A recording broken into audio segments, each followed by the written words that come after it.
আসসালামু আলাইকুম।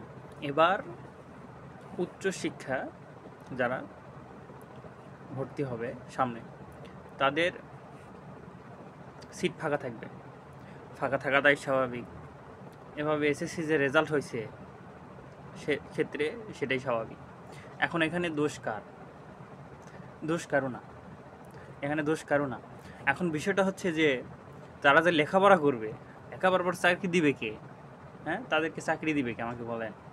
চাকরি পাওয়ার জন্য তো তাদেরকে একটা সোর্স থাকতে হবে যে আমি সারাদিন পরিশ্রম করলাম, রাত্রে আমার টাকা পাবো, এটা কথা না। তো ওরা যে লেখাপড়া করবে, ওরা যে জার্নিটা পার করবে, ওরা যে একটা মানে চাকরির জন্য, সে চাকরিটা পাবে কোথায় আমাকে বুঝান। ওরা যে লেখাপড়া করবে, যে ওদের তো মনের একটা স্বপ্ন আছে, তাই না? তো সেই স্বপ্নটা পূরণ করবে তো, এই জন্যই তো তাদের লেখাপড়া করা। তো তারা যদি সেটাই যদি না পারে, তার লেখাপড়া করার দরকার কী? তারা ওই এসএসসি পাস করে ফেল করছে যারা, তারা বিদেশ যাবে, কেউ কেউ ব্যবসা বাণিজ্য করবে, যে কোনো একটা কিছু করবে, কিন্তু লেখাপড়া তারা করবে না। লেখাপড়া করে ওই 5-10 বছর 4 বছরের অনার্স বা টেনে নিয়ে আপনার চলে যাবে 7-8 বছর। হ্যাঁ, তো সেটা করে লাভ কি? সেই পরিশ্রম যদি তারা বিজনেস করে বা অন্য কিছু করে, তা সারা ডেভেলপমেন্ট হবে, তারা সফল হবে।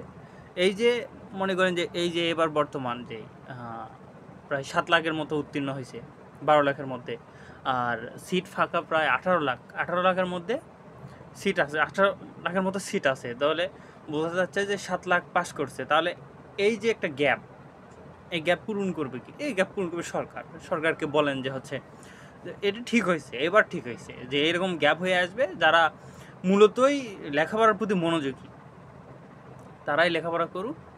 আর যারা লেখাপড়া মানে ওই দুর্বল টাইপ যেটা বলে আর কি, তাদেরকে লেখাপড়ার কোনো দরকার নাই। হুদে এই সময় নষ্ট করার মতো কোনো দরকার নাই। ওই যে বাবা যে টাকা পয়সা আছে, ওইগুলো ব্যবসা বাণিজ্য করুক, কেউ বিদেশ যায়, এই লেখাপড়ার কোনো প্রয়োজন নেই আমার মনে হয়। যদি চাকরি যদি না পাওয়া যায়, সেই দেশে লেখাপড়া করে কী লাভ? কোনো বিন্দু পরিমাণ কোনো লাভ নাই।